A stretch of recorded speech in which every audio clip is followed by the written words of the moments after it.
Hello guys, ఎట్లున్నారు? నేనైతే మస్తున్నా. ఇంకా లేట్ ఎందుకు మరి, రండి కలిసి ముచ్చటేద్దాం. ఈ రోజు ముచ్చటేందంటే చూసేయండి మీరే ఏమేమి ఉన్నాయో, ఏమేమి వండాను. పెద్దగా చెప్పుకోదగ్గ వంటలు ఏమైతే ఏం కాదు, ఏదో నార్మల్ గా ఉండే అలాంటివి అంటే ఎలాంటివి అని అనకండి. చూసేయండి గిలాంటివి. ఫస్ట్ మనం రైస్ ని కుక్ చేసుకోవడానికి బియ్యం తీసి పెట్టుకోవాలి. తీసుకున్న బియ్యం ని 1-2 సార్లు మంచిగా వాష్ చేసుకున్న తర్వాత స్టవ్ ఆన్ చేసుకుని స్టవ్ పైన పెట్టుకోవాలి. రైస్ రెడీ చేసుకుని పక్కకు పెట్టుకోవాలి. ఈ రోజు ఇంకో ఆకుకూర అయితే వండుతుంది. వీడియోలో చూసేయండి. ఇదేమో ఆకుకూరనో తెలుసా మీకు? తెలిసి మీకు అస్సలు ఇది తెలీదు. దీనిని పిండి కూర అంటారు. ఇది హెల్త్ కి చాలా మంచిది. కిడ్నీ స్టోన్స్ ఉన్న వాళ్ళైతే ఇది ఖచ్చితంగా తినాల్సిందే. ఆ ప్రాబ్లం ఉన్న వాళ్ళు ఈ కర్రీని తింటే స్టోన్స్ అయితే కరిగిపోతాయి. ఎవరికైనా ఆ ప్రాబ్లం ఉంటే ఈ కర్రీని సజెస్ట్ చేయండి. మనం చెప్పడం వల్ల వాళ్ళకి కొంతైనా హెల్ప్ అవుతుంది. ఓకే గైస్, ఇప్పుడు విషయానికి వస్తే ఈ ఆకుకూరని మంచిగా వాష్ చేసుకొని ఒక బౌల్ లో వేసి పక్కన పెట్టుకోవాలి. నెక్స్ట్ కాస్తని పచ్చిమిర్చిలను తీసుకొని వాష్ చేసుకున్న తర్వాత ఒక మిక్సీ జార్ తీసుకొని అందులో పచ్చిమిర్చిలని అండ్ సాల్ట్ ని యాడ్ చేసుకొని సన్నగా గ్రైండ్ చేసుకోండి. నెక్స్ట్ మనం కడిగి పెట్టుకున్న ఆకుకూరలో కట్ చేసి పెట్టుకున్న ఆనియన్స్ ని అయితే యాడ్ చేసుకోండి. ఆనియన్స్ ని యాడ్ చేసుకున్న తర్వాత కాస్తంత పసుపునైతే యాడ్ చేసుకోండి. నేను పసుపుని కాస్త ఎక్కువగానే యాడ్ చేసిన, ఎందుకనేసి అంటే ఆకుకూరలలో కాస్త పసుపు ఎక్కువగా ఉంటే కలర్ బాగుంటుందని. పసుపుని యాడ్ చేసుకున్న తర్వాత నేను కాస్తంత అల్లం వెల్లుల్లి పేస్ట్ ని యాడ్ చేసుకున్నా. ఇది కూడా యాడ్ చేసుకున్న తర్వాత కాస్తంత ఆయిల్ ని కూడా ఇందులోనే యాడ్ చేసుకోవాలి. ఇందులో మళ్ళీ ఆయిల్ ని యాడ్ చేసే ఛాన్స్ ఉండదు. సో ఒకేసారి కర్రీకి సరిపడినంత ఆయిల్ ని యాడ్ చేసుకోవాలి. నెక్స్ట్ మనం ముందుగా గ్రైండ్ చేసి పెట్టుకున్న పచ్చిమిర్చి కారం ఉంది కదా, దానిని కూడా ఇందులో పూర్తిగా యాడ్ చేసుకోవాలి. ఇంతే, ఇవన్నీ యాడ్ చేసుకున్న తర్వాత నెక్స్ట్ స్టవ్ ఆన్ చేసి స్టవ్ పైన అయితే పెట్టేసి ఒక మూత పెట్టేయాలి. ఆకుకూరలని కర్రీస్ చేయడం చాలా ఈజీ కదా. ఒక 5 మినిట్స్ తర్వాత మళ్ళీ క్యాప్ ఓపెన్ చేసి ఒక్కసారి కాస్త అటు ఇటుగా కలుపుకోవాలి. ఇందులో కాస్తన్ని వాటర్ అయితే ఇంక్రీజ్ అవుతాయి. ఆ వాటర్ అన్ని వెళ్ళిపోయే వరకు దాన్ని అలానే ఉడికించుకోవాలి. ఈ కర్రీ చాలా పెద్ద ప్రాసెస్ ఉంటది అని అనుకున్నారు కదా, అస్సలకే ఉండదు. ఈ కర్రీ అనే కాదు, ఏ కర్రీ అయినా ఆకుకూరలు చాలా ఈజీగా చేయొచ్చు. ఎందుకనేసి అంటే అన్ని కర్రీస్ అయితే ఒకటి యాడ్ చేసుకుంటూ కుక్ చేయాలి కాబట్టి లేట్ అవుతుంది. కానీ ఈ ఆకుకూరలు అయితే చాలా ఈజీ. అన్ని అందులోనే యాడ్ చేసి స్టవ్ పైన పెట్టేస్తే కథం అదే అయిపోతుంది. ఇంకా ఇలాంటి ఆకుకూరలతో చాలా బెనిఫిట్స్ అయితే ఉంటాయి. చాలా టైం సేవ్ అవుతుంది దీన్ని కుక్ చేయడం అండ్ హెల్త్ కూడా చాలా మంచిది. మా ఇంట్లో అయితే వీక్లీ 4-5 టైమ్స్ అయినా ఆకుకూరలే ఎక్కువగా తింటాం. ఏంటి అంతగానం ఎక్కడి నుంచి తెచ్చుకుంటారు అనుకుంటున్నారు? మా ఇంట్లోనే మేము ఈ చెట్లను అయితే పెంచుతాం. మేము అందుకే ఎక్కువగా ఆకుకూరలే తినేస్తాం. పెరట్లో అయితే ఒక 4-5 టైప్స్ ఆఫ్ చెట్లు అయితే ఉన్నాయి.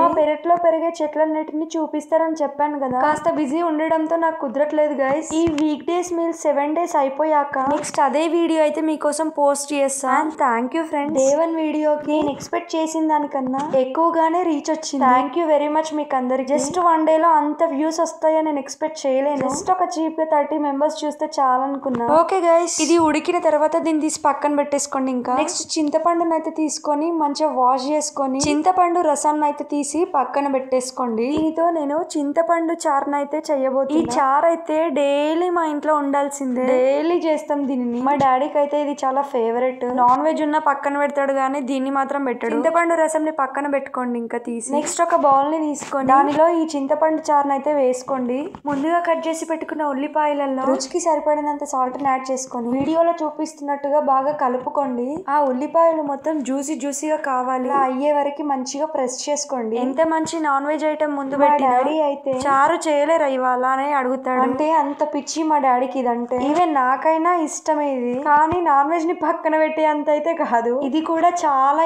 Easy process. ఈజీ అంటే ఈజీ ప్రాసెస్. జస్ట్ తాలింపు పెట్టడమే ఎక్కువ ఎక్స్ట్రా ఉంటది ఇందులో, అంతే. టేస్ట్ అయితే కిరాక్ ఉంటది. ఫ్రెండ్స్, నేనైతే నిజంగా చెప్తాను, ఏ విషయంలో లక్కీ పర్సన్ నేను కాకుండా ఒక విషయంలో మాత్రం నేను చాలా లక్కీ గర్ల్ ని. ఎందుకనేసి అంటారా, నాకు ఆ గాడ్ అయితే చాలా మంచి పేరెంట్స్ అయితే ఇచ్చిండు. నిజంగా చెప్తున్నా గైస్, మా పేరెంట్స్ అయితే చాలా మంచి. మేము ఎలాంటి సిచ్యువేషన్ లో మా సైడ్ నుంచి గుడ్ అయినా బ్యాడ్ అయినా అన్ని యాక్సెప్ట్ చేస్తారు. ఇట్లాంటి పేరెంట్స్ దొరకడం చాలా అదృష్టం అబ్బా. నిజంగా చెప్తున్నా, ఎంతో అదృష్టం చేసుకుంటే మా మమ్మీ డాడీ లాంటి పేరెంట్స్ అయితే ఉంటారు. గైస్, నెక్స్ట్ వచ్చేసి అలా రెడీ చేసి పెట్టుకున్న ఉల్లిపాయలు చింతపండు రసంలో అయితే వేసుకోవాలి. నెక్స్ట్ అందులో పసుపుని అల్లం వెల్లుల్లి పేస్ట్ ని అయితే యాడ్ చేసుకోవాలి. వాటిని యాడ్ చేసుకున్న తర్వాత ఒక స్పూన్ తో మంచిగా కలుపుకోవాలి. ఇక్కడితో ఇది ఇంతే. ఇంకా దీన్ని పోపు పెట్టుకోవాలి. నెక్స్ట్ ఒక పోప్ పాన్ తీసుకోవాలి. దాన్ని స్టవ్ మీద పెట్టి వేడి చేశాక ఆ పోప్ పాన్ వేడైన తర్వాత అందులో ఆయిల్ అయితే వేసుకోండి. మా మమ్మీ అయితే అసలు తనని మమ్మీయే కాదు అనాలి. అంటే దాని అర్థం అంత ఫ్రెండ్లీగా ఉంటది. నిజంగా ఫ్రెండ్స్, నేను జోక్ చేయట్లేదు, అబద్ధం చెప్పట్లేదు. మా మమ్మీ అయితే నాతో చాలా ఫ్రెండ్లీగా ఉంటది. మంచి అయినా చెడైనా అన్ని నేను మా మమ్మీతో ఖచ్చితంగా షేర్ చేసుకుంటా. ఎందుకనేసి అంటే తనకు అసలు కోపం అనేది ఉండదు. ఫస్ట్ ఆఫ్ ఆల్ అసలు నాకు తనకి కోపమే సెట్ కాదు. అసలు ఒక మమ్మీతో చెప్పుకోలేని విషయాలు కూడా నేను మా మమ్మీతో చెప్పేసుకుంటాను. అందుకేనేమో మా మమ్మీ అంటే నాకు చాలా పిచ్చి. ఫ్రెండ్స్ మనం నెక్స్ట్ పోప్ పాన్ అయితే పెట్టేసుకున్నాం కదా. ఆయిల్ హీట్ అయిన తర్వాత అందులో కాస్తంత ఆవాలు జీలకర్రను అయితే యాడ్ చేసుకోవాలి. తర్వాత ఎండుమిర్చిలను అయితే యాడ్ చేసుకోవాలి. ఎండుమిర్చిలని యాడ్ చేసుకున్న తర్వాత కాస్త అటు ఇటుగా కొంచెం కలుపుకోవాలి. ఇంతకీ మీరు కూడా ఇలానే నా ఫ్రెండ్స్ మీ మమ్మీతో అన్ని షేర్ చేసుకుంటారా? ఈ కుకింగ్ చేసేటప్పుడు ఈ కుకింగ్ వీడియోస్ తీయడానికి కూడా మా మమ్మీ నాకు చాలా హెల్ప్ అయితే చేస్తుంది. వీడియోస్ కూడా నేను ఎట్లా తీయమంటే అట్లా ఓపికగా తీస్తుంది. ఓకేలే, మమ్మీ గురించి ఎన్ని చెప్పుకున్నా తక్కువ. ఈ కొత్తిమీరను కూడా అందులో యాడ్ చేసుకోవాలి ఫ్రెండ్స్. నెక్స్ట్ పసుపుని కూడా యాడ్ చేసుకోండి. ఫస్ట్ మనం చారులో కూడా పసుపు వేసినాం కాబట్టి ఇందులో కాస్తంతే వేయాలి. ఎక్కువగా వేస్తే స్మెల్ వస్తుంది కదా, సో కొద్దిగా వేయండి. అయినా నాకు తెలిసి ఈ చారుని మీ ఇంట్లో కూడా చేసుకుంటారని అనుకుంటున్నాను. ఇంత మంచి టేస్టీ చారు తెలియకుండా ఎట్లుంటది తెలంగాణలోకి. ఇంతకీ మీకు కూడా ఇది తెలిసినట్టయితే నాకు కామెంట్ సెక్షన్ లో కామెంట్ చేయండి. నెక్స్ట్ ఈ పోపునంతా కూడా తీసుకొని మనం ముందుగా రెడీ చేసి పెట్టుకున్న చారులోనైతే వేసుకోవాలి. చిన్న పిల్లల కోసం అయితే ఇట్లాంటి చారులని చేసి పెట్టడం చాలా హెల్ప్ఫుల్ అవుతుంది. ఎందుకనేసి అంటే చిన్న పిల్లలు చార్లతో తినడానికి ఎక్కువగా ఇష్టపడతారు అండ్ ఈజీగా కూడా ఉంటుంది. అండ్ మీ ఇంట్లో చిన్న పిల్లలు ఉంటే వాళ్ళ కోసం అయినా చారుని చేసి వారికి తినిపించండి అబ్బా, ఖచ్చితంగా ఈజీగా తింటారు వాళ్ళైతే. నెక్స్ట్ ఆ పోపునంతా కూడా ఇందులో వేసుకున్న తర్వాత మంచి ఒకసారి అటు ఇటుగా కలిపేసుకోండి. కలిపేసినాక దీనిని అలానే స్టవ్ పైన పెట్టండి. జస్ట్ లైట్ గా వేడి చేసుకొని పెట్టుకోండి అంతే. అసలు ఈ చారుని అయితే మరిగించకూడదు, లైట్ గా వేడి అవ్వాలంతే. అప్పటి వరకు ఉంచుకొని దింపేసుకొని పక్కన పెట్టేసుకోవడం. ఇంకా నెక్స్ట్ నేనైతే ఆలు బజ్జీలు వేయడం కోసం పిండిని అయితే ముందుగానే తడిపేసి పెట్టేసుకున్నా.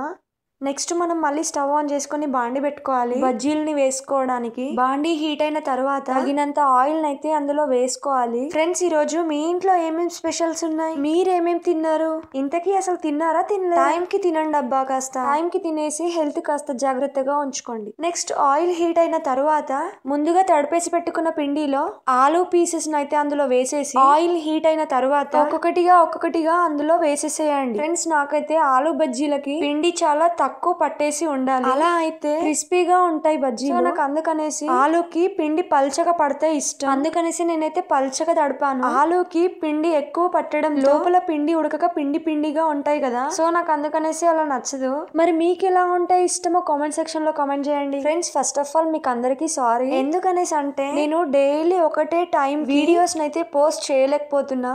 మీరు నా వీడియో కోసం వెయిట్ చేసి డిసప్పాయింట్ అవుతున్నారు. సో ఫస్ట్ ఆఫ్ ఆల్ అందరికి సారీ. కొన్నిసార్లు నా బాబు కోఆపరేట్ చేయకపోవడంతో వీడియో ఎడిటింగ్ అయితే అయితలేదు. సో అందుకనేసి నేను నిన్నటి వీడియో ఈ రోజు వీడియో రేపు ఇలా పెట్టేస్తున్నా. డైలీ ప్రాపర్ గా పెట్టాలంటే ఎడిటింగ్ అస్సలు అవ్వట్లేదు ఫ్రెండ్స్. సో నా సిచ్యువేషన్ ని మీరు అర్థం చేసుకుంటారని అనుకుంటున్నా. ఎనీవే ఏ సిచ్యువేషన్ లో ఉన్నా నేనైతే వీడియో తప్పకుండా పోస్ట్ చేస్తా. అందులో అయితే మీరు డిసప్పాయింట్ అయ్యే అవసరమే లేదు. గైస్ ఇప్పుడు మ్యాటర్ లోకి వస్తే మనం ఈ బజ్జీలను అయితే మంచిగా కాల్ చేసుకుందాం. ఫ్రెండ్స్ నాకైతే ఫుడ్ విషయానికి వస్తే ఫుడ్ లో ఇష్టమైనవి నాన్ వెజ్ అంటే ఇష్టం. నాకు చికెన్ బిర్యానీ అంటే చాలా పిచ్చి.